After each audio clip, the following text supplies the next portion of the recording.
पहली बार कस्टम्स के ऊपर और कस्टम्स के पॉइंट ऑफ व्यू से कुछ इनको सेंटर में रखते हुए कोई स्मगलिंग के बारे में या कोई कंटेंट ऐसा बन रहा है। ऐसा नहीं है कि कोई किसी किरदार का स्क्रीन टाइम कम है तो उसको कम इम्पोर्टेंस दी, वो हर एक की इन डेप्थ जर्नी में जाते हैं हर कैरेक्टर की। आप कुछ घबराए हुए लग रहे हो तो उसको लगा होगा कि मे बी ये कुछ कैरी कर रहा है या इसलिए घबराया हुआ है। आपको जो चेक करना है आप कर लीजिए, ऐसा कुछ घबराने वाली बात नहीं है। वो आप देखोगे तो आप एग्जैक्टली कनेक्ट कर पाओगे कि हाँ ऐसा हुआ था। करेक्ट।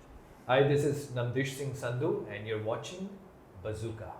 दोस्तों, नेटफ्लिक्स पे बहुत जल्द एक कमाल की वेब सीरीज आने वाली है और हमारे साथ उस कमाल की वेब सीरीज के कलाकार है एनएसएस।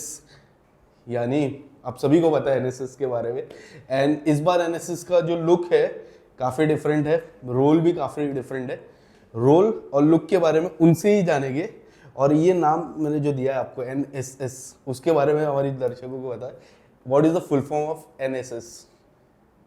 नंदिश सिंह संधू। Really? मुझे लगा नेटफ्लिक्स से कुछ स्टार्ट नहीं। So tell us something about Taskaree, beautiful web series. काफ़ी अच्छा ट्रेलर लॉन्च था, मैं था वहाँ पे, आप भी थे। आप काफ़ी अच्छे लग रहे थे, नज़र आ रहे थे। Thank you. सबसे बड़ा कॉम्प्लीमेंट क्या मिला अब तक आपको? यार अभी तो सीरीज आएगी तो पता चलेगा कॉम्प्लीमेंट। ट्रेलर का जो रिस्पॉन्स है वो काफ़ी अच्छा है। लोगों को पसंद आ रहा है बिकॉज सब लोग का यही कहना है कि कस्टम्स के ऊपर अब तक कुछ बना नहीं है। Right. पहली बार कस्टम्स के ऊपर और कस्टम्स के पॉइंट ऑफ व्यू से कुछ इनको सेंटर में रखते हुए कोई स्मगलिंग के बारे में या कोई कंटेंट ऐसा बन रहा है। सो इंट्रीग बहुत है, एक्साइटमेंट बहुत है, विच आई एम श्योर कि जब वो देखेंगे तो उनको अच्छा लगेगा सीरीज देख के। Yes. क्योंकि इनसाइड इन्फॉर्मेशन बहुत मिलेगी उससे। इस सीरीज के जो कैप्टन ऑफ द शिप है उनका इंटरव्यू मैंने कई बार लिया है और उनको मैंने बोला भी है कि आपका जो माइंड है मेरे को बहुत अच्छा लगता है, क्योंकि उनकी हर एक जितनी भी मूवीज आई है, वेब सीरीज आई है, एकदम डिफरेंट आई है। उनकी MS धोनी, मैंने उनको बोला था कि मैंने 182 टाइम्स देखी है उनकी MS धोनी। Really? तो उन्होंने यस, अब 194 हो गई है, तब 182 थी। तो उनसे पूछा गया था how do you plan your self. तो आपसे जानना चाहूँगा the captain of the ship, आपकी क्या उनके साथ काम करके सबसे कमाल की बात क्या लगी आपको?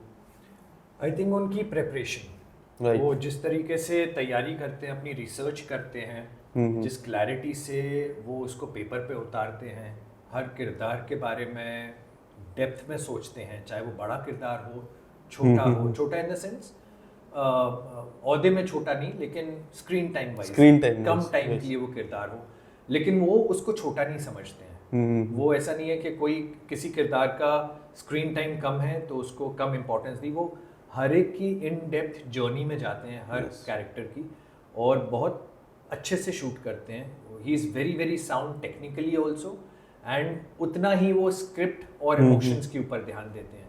सो I think he is an allrounder director which is a very good combination to have for any director. Yes. What he have told you about the role, about your role? शुरुआत में किस तरह से एक्सप्लेन किया आपके? उन्होंने सब paper पे लिखा हुआ था जो स्क्रिप्ट में है, तो उन्होंने एक से एक्सप्लेन नहीं किया कैरेक्टर मुझे अलग से, बिकॉज उसके लिए राघव भी थे वहाँ पे, राघव जो को डायरेक्ट कर रहे हैं सीरीज, तो मेरी सिटिंग्स राघव के साथ ज़्यादा होती थी। Okay. जब नीरज जी के साथ मिलना होता था ऑफिस में, जब वर्कशॉप्स के दौरान, तो वो वहाँ पर मौजूद होते थे जब हम सीन कर रहे होते थे, रिहर्स कर रहे होते थे, और उनको अगर कुछ उसमें ऊंचा नीचा लगता था कि उसका सुर कुछ ट्यून करना है, उसको ट्वीक करना है सीन को, तो वो वहाँ पे अपना फीडबैक देते थे। But otherwise he was always overlooking everything. Right. हर एक को के हर सीन में हर किरदार का क्या जर्नी है, उस जर्नी का वो इमोशन आ रहा है कि नहीं आ रहा है, कैमरा कैसे हैंडल होगा, कैमरा एंगल्स कैसे होंगे, अगर लाइंस में कुछ ऊपर नीचे करना है, ट्वीक करना है, तो वो करते थे। But his inputs were always to the point, perfect. Yes. आपकी कभी ऐसी एयरपोर्ट में कुछ ऐसा हुआ है कस्टम ऑफिसर के साथ, कुछ ऐसी चेकिंग जो याद हो? मुझे एक बार मेरी चेकिंग हुई थी, तभी मेरे को बोला तो सॉक्स निकालो, तो मेरे को थोड़ा वियर्ड लगा था, सॉक्स क्यों निकाल रहा आपकी है? शक्ल देख के नहीं क्यों मेरी शक्ल इतनी बदमाश दिख रहे थे। नहीं उन्होंने बोला था मैं इंटरनेशनल एयरपोर्ट से ट्रैवल कर रहा था, मेरे को थोड़ा वो वियर्ड लगा था यार, ये क्यों ऐसा सॉक्स निकालने शूज निकालने तो बोल आपका रहे? थॉट प्रोसेस क्या था, क्यों करवा रहे हैं? मेरे को थोड़ा वियर्ड लगा था, मेरे को पता नहीं क्या है क्या नहीं, फिर बाद में जब अब तस्करी देखा तो कुछ हो सकता है ऐसा। तो आपके साथ या तो आपका प्रोफाइल किसी से मैच कर रहा होगा, Might be. उनके मे बी उनके पास कुछ ऐसी टिप आई होगी हाँ। कि आप जैसा, आपके कद काठी जैसा कोई इंसान कुछ कैरी करने वाला है कॉन्ट्राबैंड, तो शायद इसलिए निकलवाया होगा।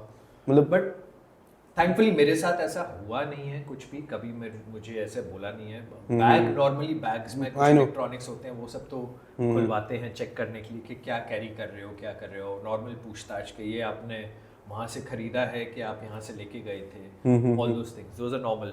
बट एक किस्सा मुझे याद है, जब चेकिंग कर रहे थे, कोई कहीं इंटरनेशनल फ्लाइट पे मैं गया था किसी शूट के लिए, तो जब मैं जा रहा था तो उस टाइम पे चेकिंग वेकिंग कर रहे थे, तो मुझे उससे 1-2 दिन पहले फीवर होके वायरल वगैरह होके हटा था, तो I was recovering that time.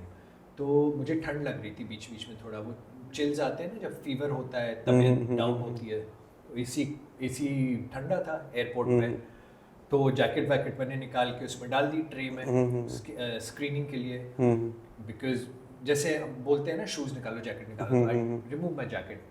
तो टी शर्ट पहनी हुई थी हाफ स्लीव, तो मुझे ठंड लग रही थी, तो मुझे गूज बम्स आ रहे थे, मेरे रोंगटे खड़े हो रहे थे ठंड के लिए। तो जब वो चेकिंग कर रहे थे, तो वो जो सिक्योरिटी गाय है उसने मुझे ये पूछा था कि मतलब आप कुछ घबराए हुए लग रहे हो, तो उसको लगा होगा कि मे बी ये कुछ कैरी कर रहा है या इसलिए घबराया हुआ है। तो मैंने कहा नहीं सर, घबराऊंगा क्यों? नहीं, आपके सब बाल खड़े हो रहे हैं, हम चेकिंग कर रहे हैं। हाँ, गूज़बम्स। हाँ, तो मैंने कहा नहीं, वो मुझे फीवर था इसलिए हो रहे हैं, आपको जो चेक करना है आप कर लीजिए, ऐसा कुछ घबराने वाली बात नहीं है। तो मेरा कहने का मतलब ये कि उनकी नज़र जो है ना बहुत शार्प होती है, चाहे वो सिक्योरिटी हो, चाहे कस्टम्स हो, कस्टम ऑफिसर्स भी वहाँ रहते हैं, आसपास घूमते रहते हैं। So they all work together in sync. अगर उनको किसी पे शक होता है तो वो सिक्योरिटी को भी बोलते हैं, कस्टम ऑफिसर्स, सिक्योरिटी वाले कस्टम ऑफिसर्स को अपडेट करते हैं कि इसके ऊपर शक है या ये कुछ वियर्ड बिहेव कर रहा है। So it's a complete systematic working experience that they have at the airport, जहाँ पर वो जीरो डाउन करते हैं। यस, ये सीरीज में एक चीज़ है कि काफ़ी सारा सोना आने वाला है देश में और स्मगल होने वाला है। क्या ये किसी से रियल लाइफ घटना से आधारित है या फिर खाली फिक्शन है? बहुत सारी घटनाएं, आई थिंक बहुत सारे इंसिडेंट्स पे आधारित है, क्योंकि जब रियल लाइफ में होता है उसी से कहानियां बनती हैं। हाँ, राइट। सो इंस्पिरेशन तो ली हुई है कहीं ना कहीं से। अब वो आप देखोगे तो आप एग्जैक्टली कनेक्ट कर पाओगे कि हाँ ऐसा हुआ था, करेक्ट। बट नॉट, मतलब it's not a biopic, right. We are not showing कि कोई किसी इंस्पायर्ड बाय समथिंग, इंस्पायर्ड होगा किसी से, कहीं से कोई किसी इंसिडेंट से ली होगी। क्योंकि हम जब प्रिपेयर भी कर रहे थे, अपने रोल्स के लिए प्रिपेयर कर रहे थे, और मैंने सुना है कि जब स्क्रिप्ट भी लिखी जा रही थी और ये सारी स्क्रिप्टिंग हो रही थी, तो there were a couple of custom officers who were involved in giving information in the sense कि हाँ ऐसा होता है, या यू नो राइटर्स को अपडेट्स चाहिए होती हैं कि हम ऐसा सिचुएशन डालेंगे तो ये ट्रू लगेगा कि नहीं, ये रियल लगेगा कि नहीं। तो उसमें फीडबैक कस्टम ऑफिसर्स का भी लेते होंगे, वो हमने भी लिया एज एक्टर्स। तो मुझे लगता है रियल लाइफ से इंस्पायर्ड तो बहुत सारी चीज़ें होंगी। यस, थोड़ा हमारे जो हेड कस्टम ऑफिसर है उनके एक डायलॉग भी है, अक्खा बॉलीवुड एक तरफ, नाश भी एक तरफ, उनसे बताइए उनके साथ how was your experience working with him, and ये जो डायलॉग है सच में उन पे फिट बैठता है, अक्खा बॉलीवुड एक तरफ और इमरान हाशमी एक तरफ? See, experience working with him was brilliant, as on every project you work with different actors. Right. उनके साथ भी मज़ा आया काम करके। The good thing is that I've said this before also कि वो अपने साथ है ना स्टारडम का बैगेज लेके नहीं चलते हैं, which is a good thing, very very important thing for any artist कि वो अपना बैगेज बाहर छोड़ के आए। Yes. And he does that beautifully. When he is on the set, he is the character. उनके इर्द गिर्द या उनके तरीकों में, उनके बिहेवियर में कहीं भी वो नहीं होता है कि मैं स्टार हूँ। He is the character when he's on the set, and which makes it easy for everybody. Right. और दूसरा जो आपने वो डायलॉग पूछा, आई थिंक वो एक वायरल लाइन है, मीम है, मजे के लिए वो डायलॉग था, सीरीज में जो लोगों को पसंद आया, which is good that it's working for him, but अक्खा Bollywood एक तरफ और इमरान हाशमी एक तरफ, मेरे लिए जो उससे टेक अवे है या मुझे जो लगता है कि वो फिट बैठती है लाइन उन पे, वो उनके म्यूजिक के लिए है। राइट, कि उनका जो म्यूजिक का सिलेक्शन है वो सबका एक तरफ, एंड और स्पेशली इमरान हाशमी के का सर, एक तरफ।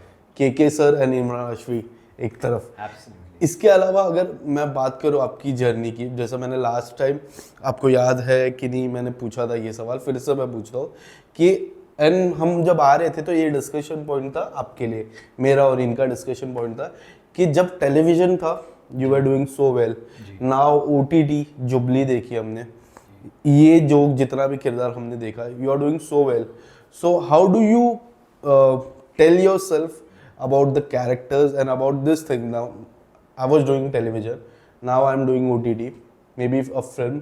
How do you back yourself In terms of? in terms of any project like Jubilee, now this project, और उतरन हो गया, इतना बड़ा प्रोजेक्ट वो था, किस तरह से, how do you prepare yourself, how do you back yourself?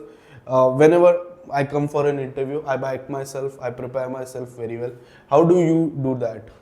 Process आप पूछ रहे हैं? Yes. सी प्रोसेस एक दो चीज़ें हैं, एक तो जब अपॉर्चुनिटी आती है तो वो करना है कि नहीं करना है, और कई बार ऐसा भी होता है कि अपॉर्चुनिटी आई और मुझे करना है लेकिन सामने से वो वर्कआउट नहीं होता है। शायद मुझे किसी फिल्म या सीरीज के बारे में पता चले और मुझे उसके साथ कोलैबोरेट करना है मेकर्स के साथ, बट वो नहीं हो पाता है क्योंकि शायद मैं फिट नहीं बैठता हूँ उधर। तो वो एक चीज़ है। दूसरा, मुझे जब अपॉर्चुनिटी आती है और the makers want me to be a part of it, अब मुझे उसका हिस्सा बनना है कि नहीं बनना है, वो बहुत सारी चीज़ों पर डिपेंड करता है। एक तो पहली बात तो स्टोरी, किरदार कैसा है, उसके साथ लोग कैसे जुड़े हुए हैं, टीम कैसी है, and what are they trying to say, उसकी इम्पोर्टेंस क्या है किरदार की, it's not the screen time, कि उसका इम्पैक्ट क्या होने वाला है। और सॉरी, दूसरा क्या था आपका part? How do you back yourself for any project?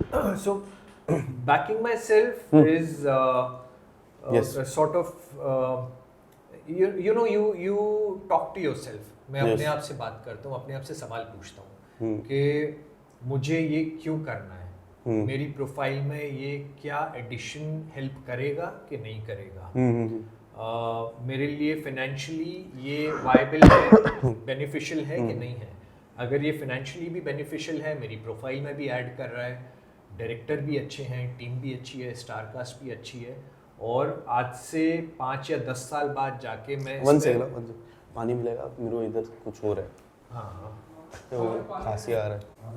And is there any project that you have not done yet, anything on television or on the OTT that you are looking forward, like anything, like हमने देखा अलग अलग project आपने किया, but कोई ऐसी चीज जो अब तक आपने नहीं की हो? बहुत सारी चीज़ें हैं, जैसे if you want to say something 2-3, बहुत सारे किरदार हैं ऐसे जो कैसे? करना चाहता हूँ, हर तरीके के। अभी तो मतलब बहुत कम किया है, it's just the tip of the iceberg. अभी आप कह रहे हो हम कम किए, मैं मेरे बचपन से आपको देखता रहा हूँ, अरे इतने टाइम से आप काम कर रहे हो, आप कह रहे हो। अभी आप पूछिए अनुपम खेर साहब को, यस, उन्होंने 500-600 फिल्म्स कर ली हैं, ऑलमोस्ट मोर देन दैट। उनको आप पूछिए कि अब आपको क्या लगता है, आपने इतना काम कर लिया है, अब आप क्या करना है, वो अभी भी यही बोलते हैं, यार अभी तो शुरुआत है, अभी तो बहुत काम करना है, मैं तो मतलब कुछ भी नहीं है। तो मेरे से तो ये सवाल ही गलत है। But three characters that you are looking forward, like you want to do in the OTT or in the television. See, I 3 characters is, I think top of the list would be a psychopath that I would want to play. Psychopath हो या फिर some sort of mental illness. Something like Shah Rukh Khan in Dar. Could be that, or could be a dual personality, multiple personality disorder, as in something which is slightly psychological, and something which has to do with personality disorder. Now that could be any sort of These 3 things. No, this is one thing. One thing, okay. Personality disorder. Okay. Second would be that I would want to do is armed forces officer, Okay. uniformed armed forces officer. Now that could be that's a wide range, could be anything. And third would be a comic role, Yeah. something in comedy. So these three. Three directors that you're looking forward to work with. Any three directors. See, I'm looking forward to working with everybody, all the directors, but at the top of my list जो बहुत सालों से मेरे जहन में है वो हैं नितिश तिवारी जी, अभिषेक Choubey and Raju Hirani. Raju sir. Lastly, give us something about तस्करी to our audience. क्या क्या कहना चाहोगे? एक छोटे सा मैसेज में अगर ऑडियंस को अपील करना चाहोगे तस्करी देखने के लिए, क्या अपील रही आपकी तरफ से? जी, तस्करी 14 जनवरी को रिलीज हो रहा है. नेटफ्लिक्स का इस साल का पहला रिलीज है, पहली रिलीज. तस्करी 14 जनवरी को रिलीज हो रही है. नेटफ्लिक्स की इस साल की पहली सीरीज है. अभी नेटफ्लिक्स को 10 साल हुए हैं, तो we are all excited about this series. बहुत सारी हमारी उम्मीदें हैं कि आप लोगों को अच्छी लगेगी. ऑल्सो कस्टम ऑफिसर्स के ऊपर, कस्टम ऑफिसर्स को सेंटर में रखते हुए पहली बार कुछ कंटेंट बना है. तो आपको उन कस्टम ऑफिसर्स की लाइफ कैसी होती है, उनके नज़रिए से स्मगलिंग और ये दुनिया देखने को मिलेगी. बहुत सारी अंदर की चीज़ें आप लोगों को देखने को मिलेंगी जो हम सब एज पैसेंजर्स सोचते हैं कि क्या चल रहा है एयरपोर्ट्स पे. एयरपोर्ट की अंदर की दुनिया देखने को मिलेगी. So please watch it and we are open to your feedback. आपका फीडबैक हमारे सोशल मीडिया पे, यूट्यूब पे या जैसे भी आप देना चाहें दीजिए. And we are looking forward to your entire feedback and your love. Thank you so much. It's always great to have you. Thank you.